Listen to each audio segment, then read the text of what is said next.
Hi guys, so Ate Red here at may iiba tayo because stranded kami kaya nasa hotel ako. So I want to take this opportunity na i-discuss yung dalawang products ni Bill Ease na it seems like marami yung nako-confuse nito guys.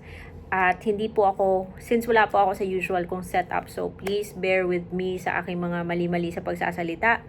Tapos hindi ako makakalagay ng screenshot dahil wala po yung computer ko dito. So I'm just filming straight from my phone. Before we continue, this video is not sponsored. It's based on my personal experience. Matagal na po kasi akong may Bill Ease and lahat ng product features ni Bill Ease nasa account ko, and I also have a big credit limit with Bill Ease. So, yung topic natin today is basically yung dalawang products ni Bill Ease kung saan nakakakuha tayo ng cash, yung cash loan. Yung isa, yung cash loan talaga. At yung isa is yung e-wallet top-up. I understand kung bakit parang nami-mix up siya ng mga folks natin dyan because parehas po silang natatanggap sa GCash. Yung isa naman is matatanggap mo sa bank, yung cash loan. Tapos, may iba na parang palagi ko nakikita sa comment section na hindi daw totoo na buo mo matatanggap si Bill Ease dahil meron po daw kaltas na 10%. So, let me just start off by saying, yung sinasabi nyong may kaltas na 10%, hindi po yan cash loan, but that is e-wallet top-up. Yung 10% din is yung kanyang service fee. Kasi yung cash loan, guys, buo mo talagang matatanggap. Let's talk about the cash loan first because yun yung gusto ng lahat eh. So, cash loan is offered for those na established na. So, kung bago ka pa lang kay Bill Ease, don't expect na makakapag-cash loan ka. Some of you even start with 500 as a credit limit and it's going to be like 500 for a while. Yung iba, mabilis yung pag-increase ng credit limit, yung iba medyo mabagal. Depende po kaya yan sa credit history nyo or depende po yan kay system. Kasi yung system ni Bill Ease, marami po siyang factors na pinagbabasehan para decide si system kung mabibigyan ka ng increase, magkano yung starting mo, kailan ba maa-unlock si cash loan. So, si cash loan is a product that's available for those na established na yung account. Sa experience ko guys, it took me mga 3 completed loans before na-offer si cash loan sa akin. And during that time, yung credit limit ko nung na-open ko si cash loan was 7,000 something. Yun. Si e-wallet top-up was also there when cash loan was offered. May iba sa inyo na yung e-wallet top-up, yun yung nagiging unang available. Okay, so let's talk about, sige, mauna tayo dun sa e-wallet top-up kasi yun yung pinaka-common compared to cash loan. Yung e-wallet top-up po, yung limit niya is up to 5,000 pesos lang. So, kahit na meron kang 50,000 pesos na credit limit kay Bill Ease, pero kung yung gagamitin mo is e-wallet top-up, yung pinakamataas niyang loan for the e-wallet top-up is 5,000 pesos. Pwede siyang diretso sa diretso sa GCash, sa Maya, sa Coins, sa Grab, and yun guys. So itong let's talk about yung pinakamataas niya is 5,000. Yung 5,000 na yan, okay, ititake mo yan. Meron po siyang service fee na ibabawas po niya dun sa principal. So, kung magpa 5,000 ka na e-wallet top-up, yung matatanggap mo is 4,500. Now, yung kay Bill Ease naman, sige, pinili mo yung 5,000. 4,500 yung matatanggap kasi kakatas po siya ng 500 sa simula because yun yung kanyang service fee. Okay. So, kung 5,000 ititake mo, you have the option to like up to 3 months. Depende kung available sa inyo, pwede nyo rin siyang bayaran up to 12 months. So, say for example, 3 months, kasi yun yung pinaka-common. So, sa 3 months na yan, guys, okay, yung principal mo is 5,000. Yung interest mo is 3.49. So, yung mangyayari is, yung babayaran mo mga nasa 1.8 per month, and yung total na babayaran mo, pagkatapos mong mabayaran or makomplete yung loan after 3 months is 5,523 po.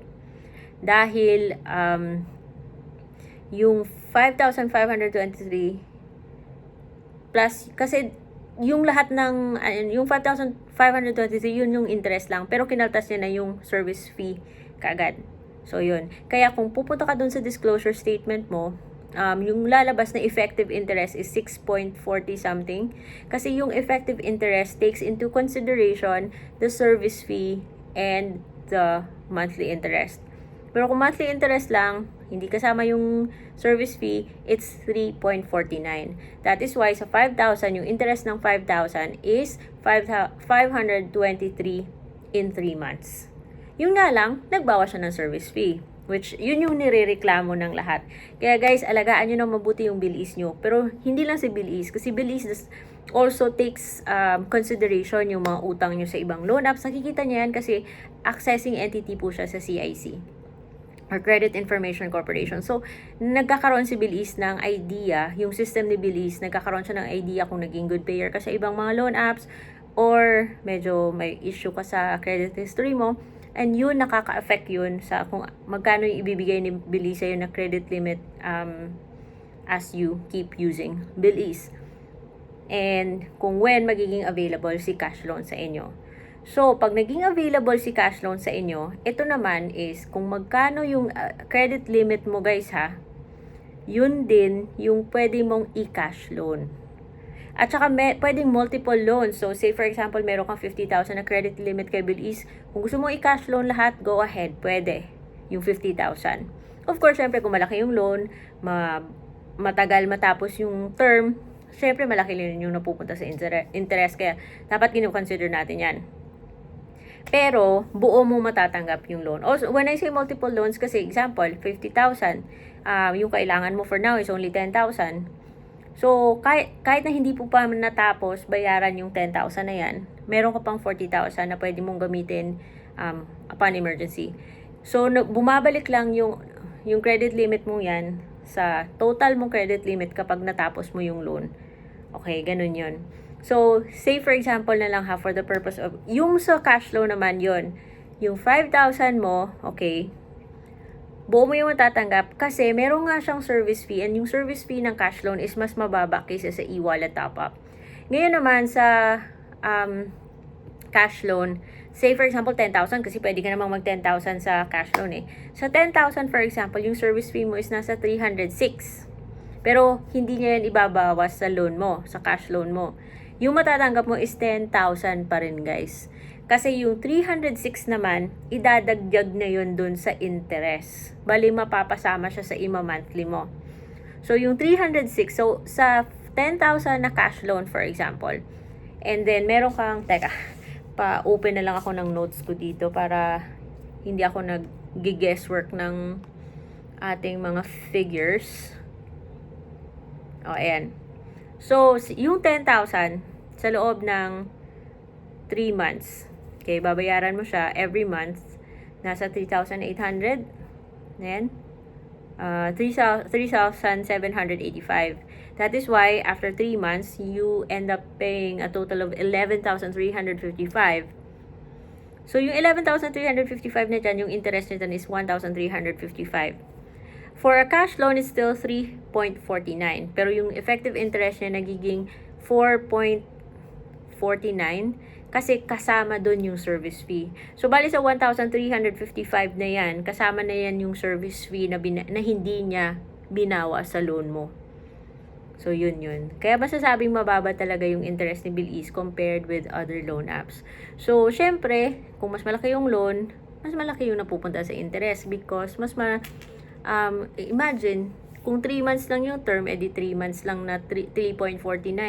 Kung 12 months, kung 10 months, edi 3, that's also the number of 3.49 na ipapatong sa loan mo.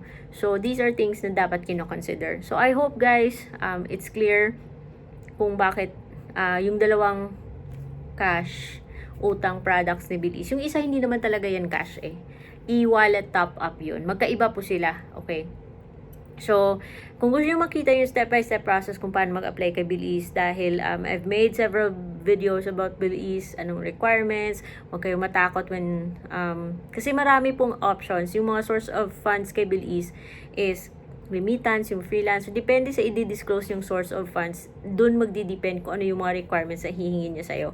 Kasi usually, pag humihingi siya ng payslip, kasi sinabi niyong employed kayo. Kung hindi kayo employed, pwede sabihin, tumatanggap kayo ng remittance or freelancer kayo kasi iba din yung requirements na pwede niyang hingin which I'm sure most of you have.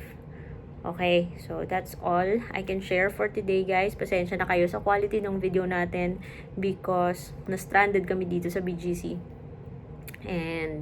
But I also wanted to talk about this. So, pag nakauwi kami, we'll be back to the usual format. Bye!